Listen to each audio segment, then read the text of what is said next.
जब अल्लाह की ज़ात किसी को देना चाहती है तो फिर वो ये नहीं देखती कि वो शख्स खाक पर है या आसमान पर। और जब अल्लाह की ज़ात देना चाहती है तो खुदा ने आज तक यही नहीं देखा कि वो किसको कितना दे रहा है और कितना ज़्यादा दे रहा है। आज की ये मेरी वीडियो भी एक ऐसी ही शख्सियत के बारे में है जिसे खुदा ताला ने एक तवाइफ से मलका बनाया, और मलका भी ऐसी बनाया जो कि बेताज मलका थी, जिसने 20 साल तक रोम जैसी सल्तनत, जो कि उस वक्त एक ताकतवर तरीन सल्तनत थी, वहाँ बेताज बादशाह के तौर पर हुक्मरानी करती रही। आइए आपको इस कहानी का पूरा रुख बताते हैं। ये 6वीं सदी ईस्वी की बात है। तकरीबन 20 साल की एक इंतहाई खूबसूरत लड़की मशरकी सल्तनत रोम के इलाके मिस्र से अकेले सफर करती हुई अंताकिया, तुर्की का शहर, वहां पहुंची। उस लड़की की मंजिल दुनिया की उस वसी और सल्तनत का दारुल हुकूमत इस्तांबुल थी। ये वाज़ेह नहीं कि उस लड़की ने यह सफ़र ज़मीनी रास्ते से किया या समुंदर के ज़रिए, लेकिन एक बात पर मौरख़ीन मुत्तफ़िक़ हैं कि इस तवील सफ़र के दौरान थियोडोरा नामी उस लड़की का ज़रिया आमदन जिस्म फ़रोशी रहा होगा। थियोडोरा का ताल्लुक निचली सतह के थिएटर की दुनिया से था, और मौरख़ीन लिखते हैं कि उस ज़माने में थिएटर की लड़कियों का जिस्म फ़रोशी करना आम बात थी। अंताकिया में क़याम के दौरान थियोडोरा की मुलाकात अपनी तरह थिएटर की दुनिया से ताल्लुक़ रखने वाली मैसेडोनिया से हुई। मैसेडोनिया को थियोडोरा बहुत पसंद आई। एक दिन थियोडोरा को मायूस देखकर मैसेडोनिया ने उससे वजह जाननी चाहिए। तारीख गुमान करती है कि उस दिन थियोडोरा ने मैसेडोनिया से शायद उस सूबाई एहलकार का जिक्र किया होगा जिसने पहले से इस्तांबुल में उसे देखकर पसंद किया, और सोच है आजकल लबनान में अपने घर ले गया और फिर कुछ ऐसा अपने पास रखकर निकाल दिया। थियोडोरा इस वजह से वापस इस्तांबुल पहुंचने की कोशिश कर रही थी, लेकिन इस तरह की कहानियां तो शायद मैसेडोनिया की कई बार सुन चुकी होगी। थियोडोरा का एक और बहुत बड़ा मसला ये था कि एक रोज पहले ही किसी ने उसका माल लूट लिया था। मैसेडोनिया ने इसकी बात सुनकर उसे तसल्ली दी और उसके हालात बदलने की पेशनगोई करते हुए कहा कि मायूस मत हो, किस्मत की देवी तुम पर मेहरबान होने वाली है और तुम्हें एक अमीर औरत बना देगी। अब थियोडोरा जैसे पद से मंजर की लड़की के लिए मैसेडोनिया की ये पेशनगोई कितनी जल्दी और कितनी ज्यादा दुरुस्त साबित होगी, उसका उस वक्त सल्तनत रूम तो क्या शायद किसी भी मुआशरे में तस्वुर करना मुश्किल था। मैसेडोनिया के बारे में तारीख इस वाकया के बाद खामोश हो जाती है, लेकिन इस्तांबुल की तवाइफ गली की नाचने वाली थियोडोरा चंद ही बरसों में सल्तनत रूम की मलका बन चुकी थी। उसे आज तक एक ताकतवर मलका के तौर पर याद किया जाता है, जिसने 3 बड़े आज़मों पर फैली उस ज़माने की मशरकी सल्तनत या बाज़ंतीनी सल्तनत पर 2 दहाइयों तक अपने शोहर शहंशाह जस्टिन के साथ मिलकर राज किया। मौरिख जेम्स एलन अपनी किताब द पावर गेम इन बाज़ंटाइन, बाज़ंतीन में इक़्तिदार की जंग में मैसेडोनिया और थियोडोरा की उस मुलाकात का जिक्र करते हुए लिखते हैं कि मैसेडोनिया ने जब थियोडोरा के अमीर होने की पेशनगोई की थी, वो सिर्फ किस्मत से अपील नहीं कर रही थी, बल्कि उसके जहन में शायद वो नौकरी थी जो वो उसे दे सकती थी। एमन्स लिखते हैं कि तारीख में फनकारों और जासूसों की दुनिया का हमेशा से ताल्लुक रहा है, और थिएटर से ताल्लुक रखने वाली मैसेडोनिया भी इसी रिवायत का हिस्सा थी। वो बताते हैं कि वो ज़माना था जब मशरकी यूरोप के पहाड़ों में गरीब किसान के घर पैदा होने वाले जस्टिन सल्तनत के मुस्तकबिल के शहंशाह बनने के मजबूत उम्मीदवार जरूर थे, लेकिन उन्हें बाकायदा तौर पर वली अहद नामजद नहीं हुए थे। उन्होंने मोहल्लाती साजिशों और सियासत का मुकाबला करने के लिए दीगर तैयारियों के अलावा मुखबरों का एक जाल भी बनाया हुआ था। मैसेडोनिया भी उसी नेटवर्क में उनकी एक खुफिया एजेंट थी, और गालिबन उसने थियोडोरा को भी जस्टिन की सीक्रेट सर्विस में शामिल करने का फैसला कर लिया था। थियोडोरा के अमीर होने की पेशनगोई करते वक्त गालिबन मैसेडोनिया के जहन में उसे नेटवर्क में काम देने का ही ख्याल था। उसे शानदार मुस्तकबिल का बिल्कुल अंदाजा नहीं था जो इस्तांबुल की लड़की का मुंतज़िर था। एवंस लिखते हैं कि मैसेडोनिया से थियोडोरा की मुलाकात एक तारीखी मुअम्मा भी जरूर हल करती है कि आखिर मुआशरे के इंतहाई पस्त तबके से ताल्लुक रखने वाली थियोडोरा, जिसके करीब से गुजरना भी इज्जतदार लोग पसंद नहीं करते थे, उसकी मुलाकात सल्तनत के उस वक्त के शहंशाह जस्टिन अव्वल के भांजे और मुस्तकबिल के शहंशाह जस्टिन से कैसे थी। यहाँ थियोडोरा की कहानी आगे बढ़ाने से पहले आपको ये बताते चले कि ये वही जस्टिन है जिनका हम ऊपर जिक्र करीब के शाम के बेटे के तौर पर कर चुके हैं। किस्सा कुछ यूं है कि जस्टिन की पैदाइश से बहुत पहले उनके मामू जस्टिन रोम के सरहदी इलाकों में गुर्बत और सरहद पार से कबाइलियों की लूट मार से तंग आकर सन 465 के आसपास बेहतर मुस्तकबिल के लिए जमीन का अपना छोटा सा टुकड़ा छोड़कर अपने 2 दोस्तों के साथ इस्तांबुल चले गए थे। इवेंट्स बताते हैं कि इस पैदल सफर में उनका कुल सामान उनके तन पर कपड़ों के अलावा रास्ते में खाने के लिए उन कपड़ों में लिपटी हुई रोटियां थी। जब वो इस्तांबुल पहुंचे तो उस वक्त के शहंशाह शाही बॉडीगार्डों का नया दस्ता खड़ा कर रहे थे। जस्टिन और उनके दोनों साथी नौजवान और सेहतमंद थे, उन्हें फौरन भर्ती कर लिया गया। उनके दोनों साथियों का तो उसके बाद में जिक्र नहीं मिलता, लेकिन जस्टिन तरक्की करते करते शहंशाह तासीसिस के दौर में शाही बॉडीगार्ड के दस्ते के अफसर बन गए। जस्टिन ने तरक्की की सीढ़ी पर कदम रखने के बाद अपने गरीब खानदान को नहीं बुलाया। उनकी कोई जाती औलाद नहीं थी, लेकिन उस जमाने में बच्चे गोद लेने का रिवाज था। उन्होंने अपने 2 भांजों का इंतखाब किया और उन्हें न सिर्फ इस्तांबुल बुलाया बल्कि आला तालीम भी दिलवाई। उनमें से एक जर्मीनस जबरदस्त जर्नैल बना, लेकिन उसके बहुत ज्यादा जाती अज़ाइम नहीं थे, जबकि दूसरा जस्टिन था। दूर दराज पहाड़ी इलाकों से आए अनपढ़ किसान जस्टिन रिहाइयों बाद बुढ़ापे में इस्तांबुल में मोहल्लाती सियासत का अहम हिस्सा बन चुके थे।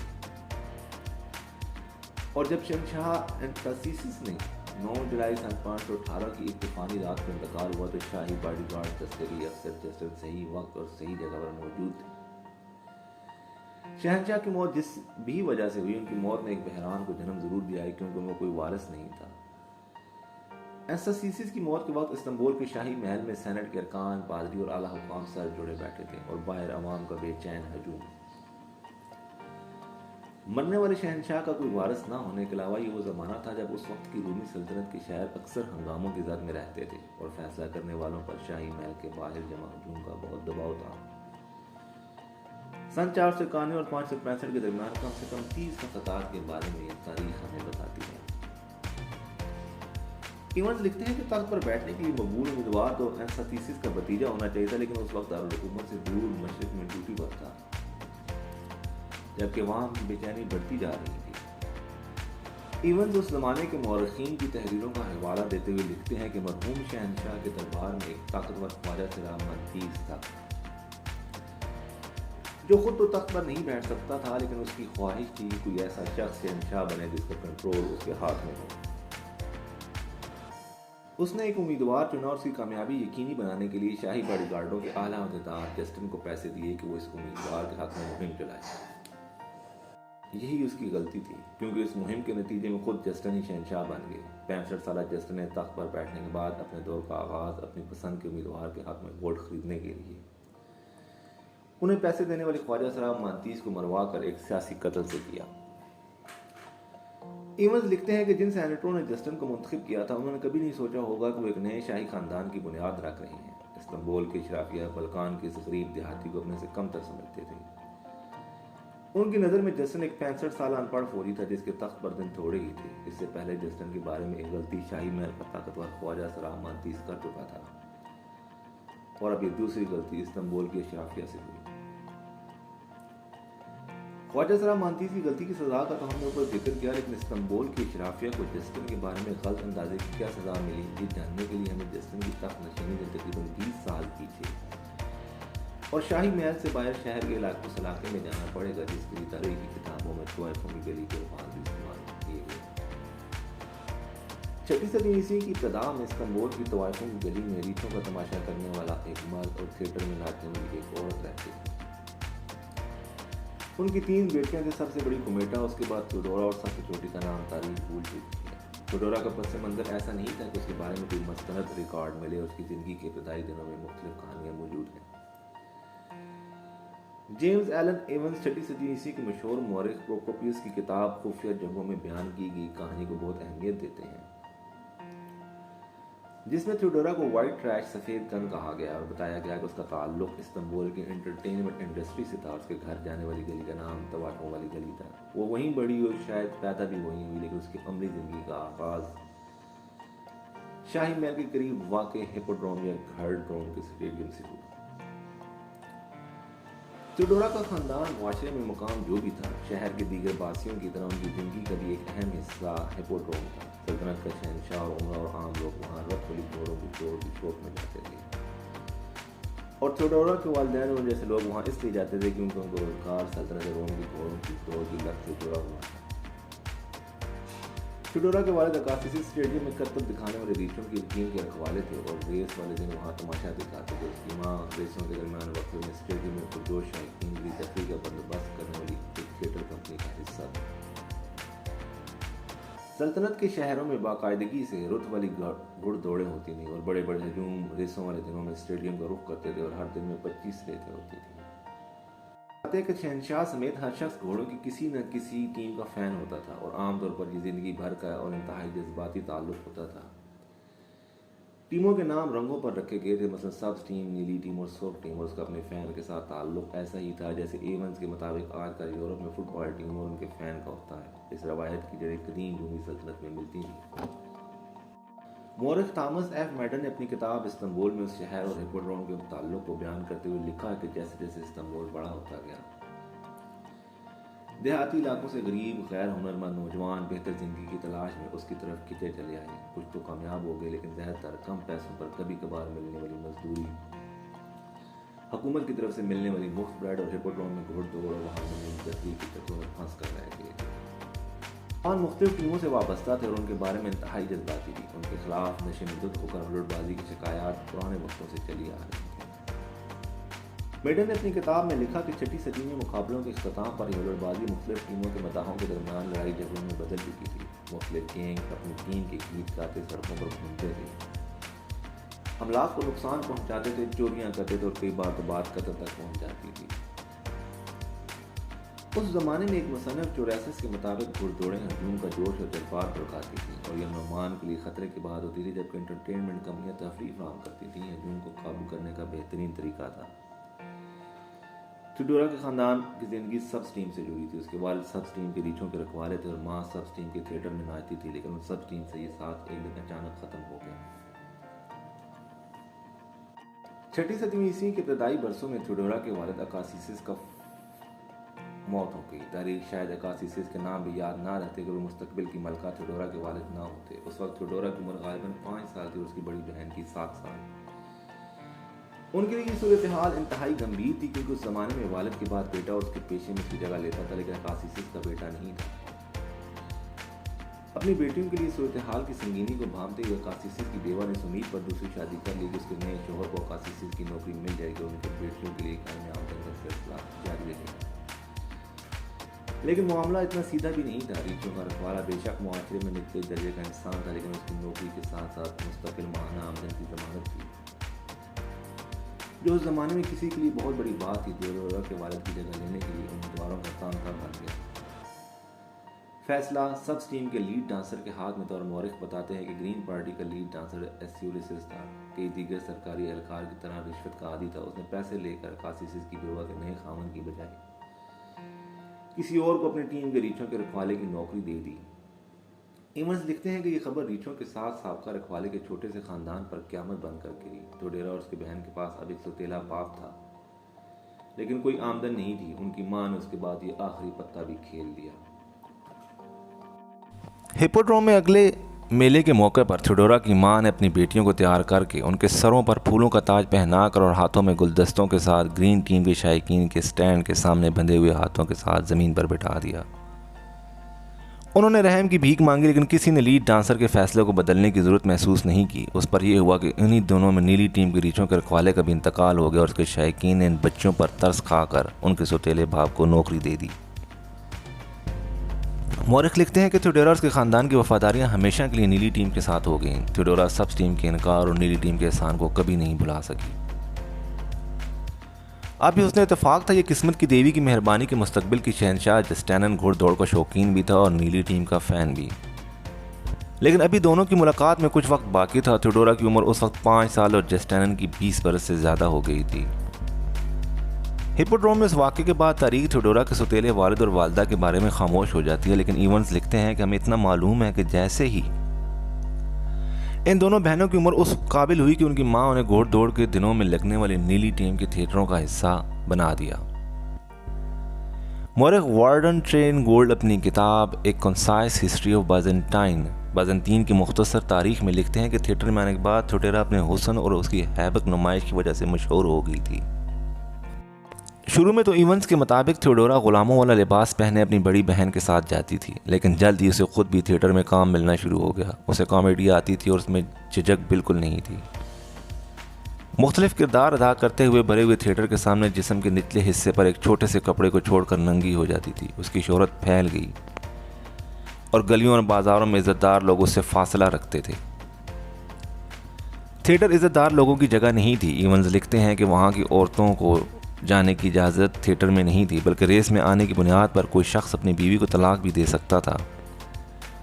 थिएटर पर भारी टैक्स की एक वजह यह भी बताई जाती है कि हुकूमत को मालूम था कि लड़कियां नाच और ड्रामे के साथ साथ जिस्म फरोशी भी करती थीं। थियोडोरा के बारे में मौरखीन का ख्याल है कि वो 15 साल की उम्र में एक लड़की की मां बन चुकी थी। तारीख बताती है कि थियोडोरा की मां को तो शायद मौत के बाद भी मजहबी रसूमात अदा नहीं की गई थीं, क्योंकि कानून किसी पादरी को थिएटर वालों के लिए ऐसा करने की इजाज़त नहीं देता था और उनके साथ अछूतों जैसा सलूक होता था। ताहम इवेंस लिखते हैं कि उस थिएटर वाले को शाम ऑर्थोडॉक्स चर्च और मिस्र के कुप्ती चर्च में मुक़द्दस हस्ती के तौर पर याद किया जाता है।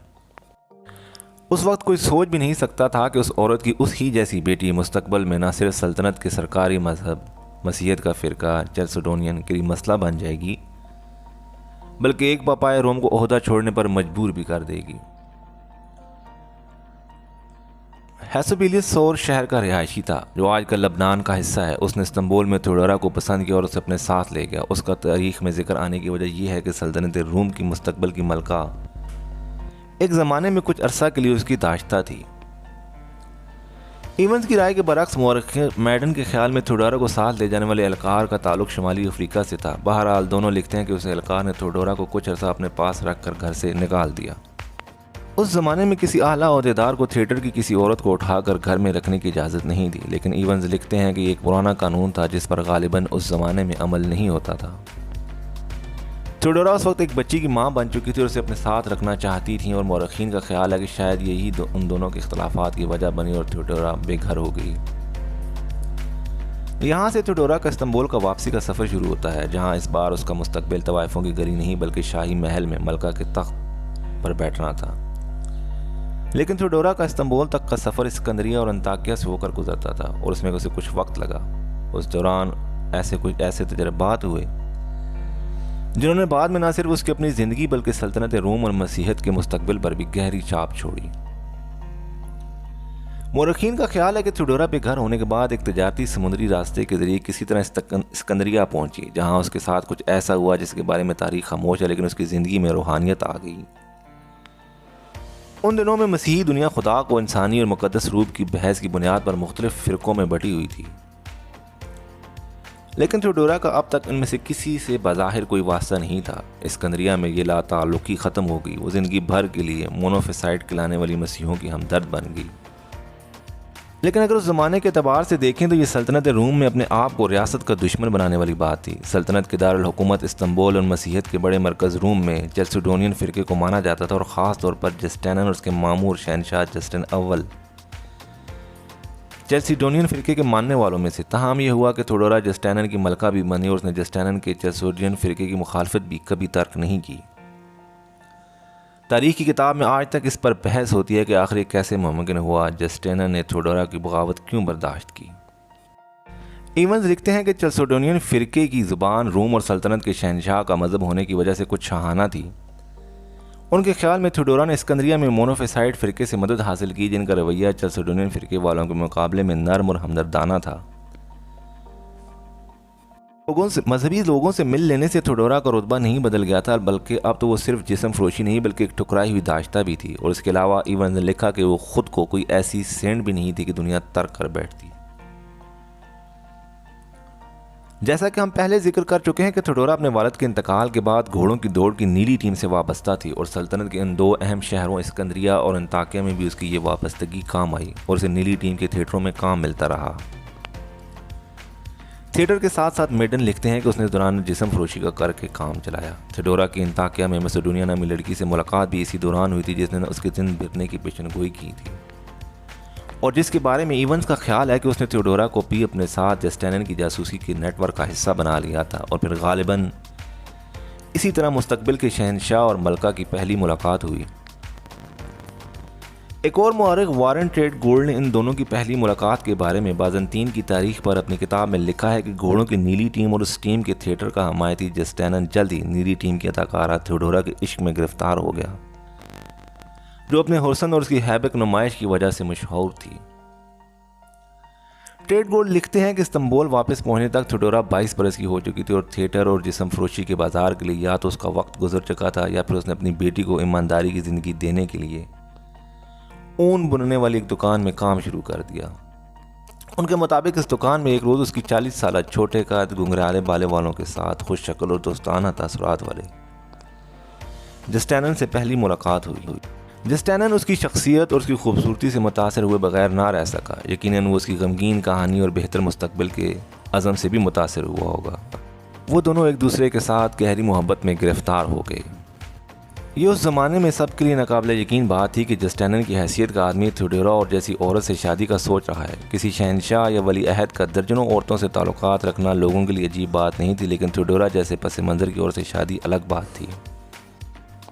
जस्टिनियन शहर के आला हलकों में थियोडोरा के बारे में की जाने वाली बातों से बिल्कुल खुश नहीं था, लेकिन वो फैसला कर चुका था। जस्टिनियन को मालूम था कि उसकी पीठ पीछे उसके बारे में भी ऐसी ही बातें की जाती थीं। इवंस कहते हैं कि उस ज़माने के मौरिख प्रोकोपियस ने शहर के मुअज़्ज़िज़ीन के जज्बात की कासी करते हुए लिखा कि जस्टिनियन किसी भी आला खातून से शादी कर सकता था, लेकिन उसमें शर्म की इतनी कमी थी कि उसने थियोडोरा का इंतखाब किया। सबसे अहम मामला दोनों की मुख्तलिफ फ़िरक़ों से वाबस्तगी का था। जस्टिनियन चेल्सोडिनियन फ़िरके का मुखालफिन को सज़ाएँ देने के हक़ में थे और थियोडोरा चेल्सोडिनियन की मुखालिफ थी। शहंशाह जस्टिन अपने बेटे की महबूबा की सरकारी मजहब से बगावत को नज़रअंदाज करने के लिए तैयार थे, लेकिन उसकी मलका नहीं। मलका यूफेमिया माजी में थिएटर पर नाचने वाली जिस्म फरोशी और अब मजहबी बागी लड़की से अपने बेटे की शादी का तसव्वुर भी नहीं कर सकती थी। तारीख बताती है कि मलका यूफेमिया को अपने मुंह मिले बेटे समेत बहुत प्यार था और वो उसकी कभी किसी बात से इनकार नहीं करती थी, लेकिन थियोडोरा के मामले में उसका मौक़िफ़ सख्त था। लेकिन यहाँ भी किस्मत की देवी थियोडोरा पर मेहरबान थी। इवंस बताते हैं कि तारीख में मलका यूफेमिया की मौत की सही तारीख तो नहीं मिलती, लेकिन सन 523 के आखिर में किसी वक्त उनका इंतकाल हो गया। मलका यूफेमिया और थियोडोरा में मजहबी इख्तलाफात थे, लेकिन कुछ मुश्तरक भी था। यूफेमिया शादी से पहले काफ़ी अर्सा किसी की दाश्ता थी और शख्स ने दिल भर जाने के बाद उन्हें ग़ुलामों की मंडी में फ़रोख्त करने के लिए पेश कर दिया। जस्टिन ने वहीं पर उन्हें देखा, पसंद किया, ख़रीदा और आज़ाद करके उनसे शादी कर ली। इवंस लिखते हैं कि जस्टिन की आला ओहदेदार बनने से पहले की बात होगी, क्योंकि उस ज़माने में सेनेटर या उसके बराबर ओहदा रखने वाले शख्स और किसी साबिक़ ग़ुलाम के दरमियान शादी का तसव्वुर नहीं किया जा सकता था। मलका के इंतकाल के बाद शहंशाह जस्टिन ने जस्टिनियन की बात मानते हुए थियोडोरा को पेट्रिशियन अशराफिया का दर्जा दे दिया। थियोडोरा जस्टिनियन की बीवी नहीं थी, बल्कि उसे वही हैसियत मिल रही थी जो आम तौर पर किसी औरत को सल्तनत रूम में पेट्रिशियन खामन की वजह से मिलती थी। वो तेज़ी से असर व रसूख वाली औरत के तौर पर जाने लगी। अभी वो मलका नहीं बनी थी, लेकिन मोनोफिसाइड फ़िरके के लोग उसके पास ताआवुन और पनाह के लिए आते थे और वो उन्हें इनकार नहीं करती थी। शहंशाह जस्टिन ने थिएटर में नाचने वाली औरत और एक सेनेटर दरमियान शादी की कानूनी रुकावट दूर करने में ज़्यादा देर नहीं लगाई और गालिबन सन 525 में थियोडोरा की जस्टिनियन से शादी हो गई।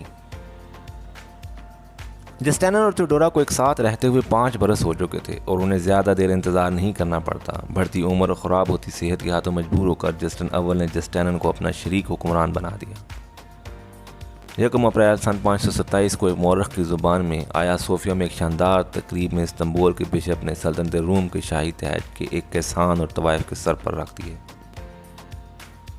जस्टिनियन की ताजपोशी से ठीक 4 माह बाद 1 अगस्त को बादशाह जस्टिन अव्वल का इंतकाल हो गया। सल्तनत रूम अब जस्टिनियन और थियोडोरा के हाथ में थी। वो छोटी सी बच्ची जिसने कभी हिप्पोड्रोम में सब स्टीम के सामने अपने ख़ानदान को फाकों से बचाने के लिए भीख मांगी थी, अब मलका बन चुकी थी। वह तारीख पर अपना निशान छोड़ने के लिए पुरअज़म थी।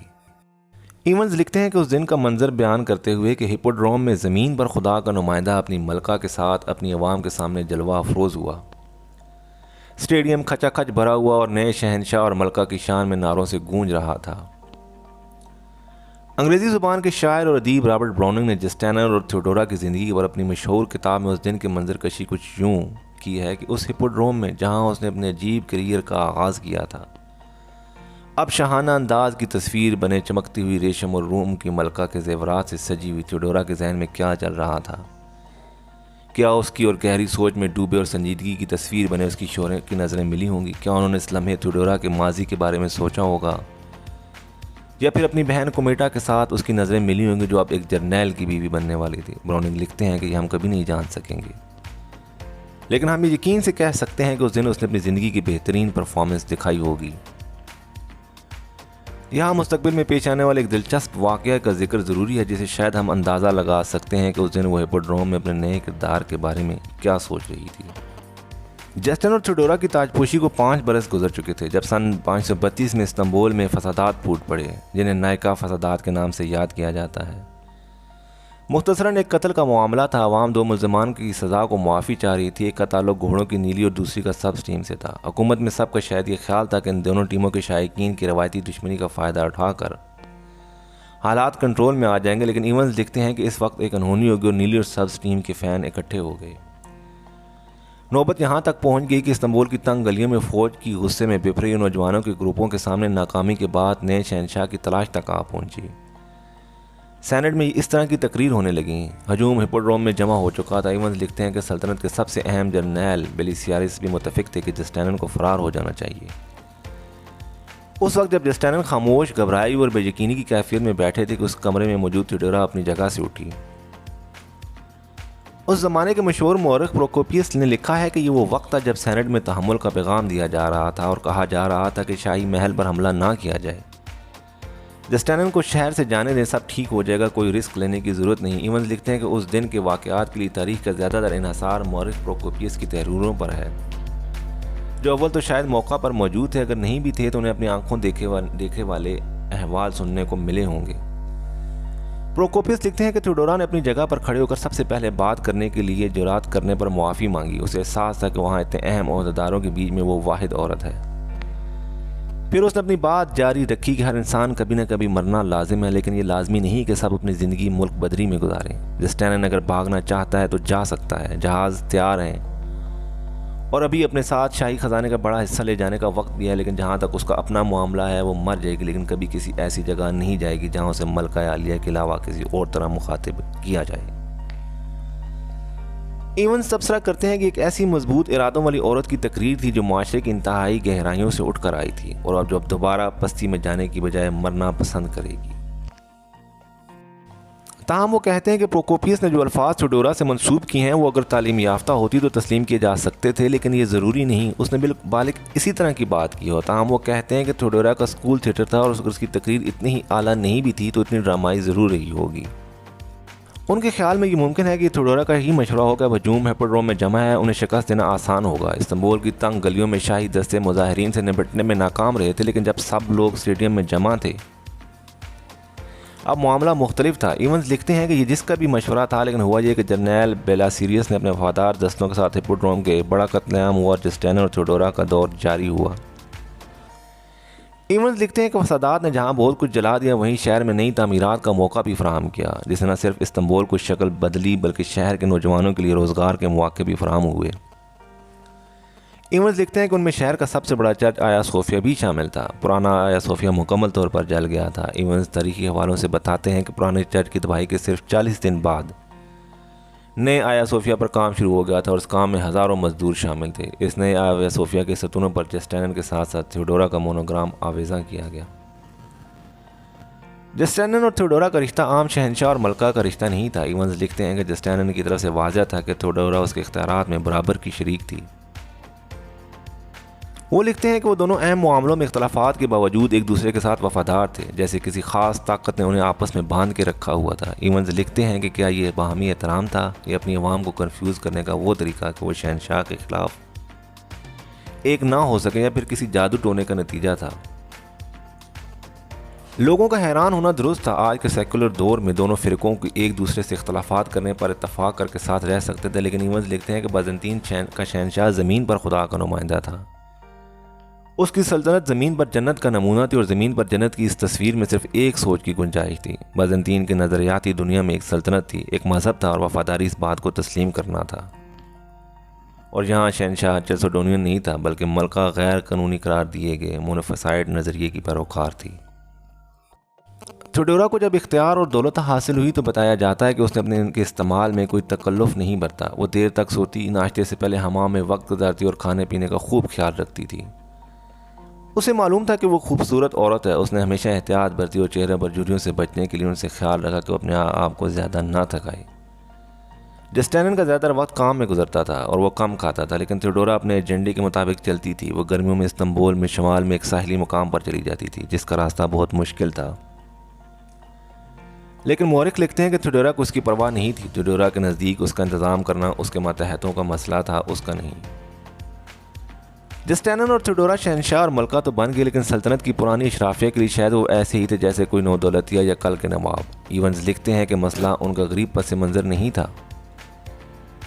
बाज़ंतीनी सल्तनत में मुनासिब रवैया और तालीम अशराफिया में दाखिले के लिए रास्ता खोल सकती थी। मसला ये था कि वहाँ इस्लाह का तस्वर सिर्फ गैर ज़रूरी ही नहीं बल्कि गलत और ख़तरनाक था। और जस्टिनियन और थियोडोरा तो तब्दीलियाँ लाना चाहते थे, उन रवायात को बदलना चाहते थे जिनको वक्त के साथ साथ तकद्दुस हासिल हो चुका था। थियोडोरा का सबसे अहम कारनामा कम उम्र लड़कियों की स्मगलिंग के खिलाफ जहाद था। उसने कम उम्र लड़कियों को ख़रीदा, उनके वालिदैन की माली मुआवनत की और सोचा कि किसी तरीके से इस काम में कमी लाई जाए। इसके अलावा थियोडोरा बहुत सखी औरत थी। उसने दूर दराज के इलाके में रहने वाले लोगों के लिए चश्मों का बंदोबस्त किया, वहाँ तक पानी लाया और कई लोगों को खाना खिलाया। उस दौर में थियोडोरा ने दस्तरखानों का इंतज़ाम किया। लेकिन अगर एक तरफ कुछ तबकात को थियोडोरा की मलका बनने से फ़ायदा हुआ और उनकी शिकायत दूर हुई, वहाँ अशराफिया भी थीं जिनके लिए इस गलती की कीमत चुकाने का वक्त आ गया था। जो उन्होंने थियोडोरा के ससुर जस्टिन को शहनशाह मुंतखब करते वक्त की थी, वो उनके अंदाजे के मुताबिक बूढ़ा शहनशाह जस्टिन जल्द वफात तो पा गया, लेकिन उससे पहले वो अपने भांजे जस्टिन के शहनशाह बनने का रास्ता हमवार कर गया। पुरानी रवायत के मुताबिक इवंस लिखते हैं कि आला हैसियत वाले सेनेटर शहनशाह के सामने पेश होने पर झुककर उसके दाएं सीने पर बोसा देते थे। आमतौर पर सेनेटर मलका को सलाम नहीं करते थे, लेकिन ये सब बदल गया। जस्टिनियन और थियोडोरा ने नया प्रोटोकॉल नाफिज कर दिया। इवंस लिखते हैं कि अब तमाम सेनेटरों के लिए लाजमी था कि वो झुककर शहनशाह और मलका दोनों का एक एक जूता चूमें। सेनेटर इस प्रोटोकॉल से हामते कामते उठते थे, लेकिन थियोडोरा के नुक्ता नज़र से ये सब बहुत ज़रूरी था। इसके अलावा इवंस बताते हैं कि मलका से मुलाकात के ख्वाहिशमंदों के लिए भी सूरत हाल बिल्कुल बदल चुकी थी। मोनोफेसाइड फ़िरके की कोई हस्ती फटे हुए और बदबूदार कपड़ों के साथ मुअज़्ज़िज़ीन को इंतज़ार कर छोड़कर कतार को नज़रअंदाज करते हुए सीधा मलका के सामने हाजिर हो जाती थी और आला अहदेदारों को कई बार ये मौका घंटों इंतज़ार के बाद मिलता था। मलका थियोडोरा से मुलाकात के ख्वाहिशमंदों और दरख्वास्त गुजारों को इंतज़ार के लिए एक छोटे से कमरे में जमा किया जाता था। अशराफिया और आम आदमी में कोई तमीज़ नहीं की जाती थी। थियोडोरा से दुश्मनी मोल लेना समझदारी नहीं थी। वो किसी के इनकार कभी नहीं भूलती थी। इस्तांबुल की सड़कों पर कहानियाँ आम थी कि किस तरह वो अपने मुखालिफिन पर नज़र रखती थी। उसके एजेंट गलियों की गपशप पर ध्यान रखते थे और जो उसके खिलाफ बातें फैलाता था, पाया जाता था, लापता हो जाता था। उसे खामोशी से गिरफ्तार कर लिया जाता था और फिर उसे ऐसे लोगों की रिहाई सिर्फ थियोडोरा के हुक्म पर ही मुमकिन थी। थियोडोरा इस बात को ख़ास तौर पर ध्यान में रखती थी कि कोई उसके थिएटर और तवाइफ गली के माजी को मौजूद बहस ना बनाए। उसे इस बात का भी एहसास था कि अगर कोई बात इसकी और जस्टिनियन के दरमियान आ सकती है, वो उसकी शादी के बाद किसी गैर मर्द से ताल्लुकात थे और उस तरह की मुमकिन अफवाहों पर ख़ास ध्यान दिया जाता था। थियोडोरा के ज़्यादातर मुखबिर उसके थिएटर के ज़माने के पुराने साथी थे जिन्हें अब शाही महल तक भी रसाई हासिल थी। उनमें से एक एंटोनिना थी, जो अब थियोडोरा की वजह से जस्टिनियन के लिए अहम जर्नैल बेलिसारस की बीवी बन चुकी थी। उस ज़माने के मशहूर मौरिख प्रोकोपियस ने अपनी किताब जंगों की तारीख में थियोडोरा से ज़्यादा एंटोनिना का जिक्र किया है। प्रोकोपियस दरअसल बेलिसारियस का लीगल सेक्रेटरी था और उसने बहुत कुछ जो लिखा वो आंखों देखा हाल था। इवंस लिखते हैं कि थियोडोरा और एंटोनिना की अजीब व गरीब दोस्ती थी, जिसमें दोनों तरफ ज़ाती मफाद भी था, लेकिन उन्होंने मिलकर इंतहाई महारत और बेरहमी से पावर गेम खेली।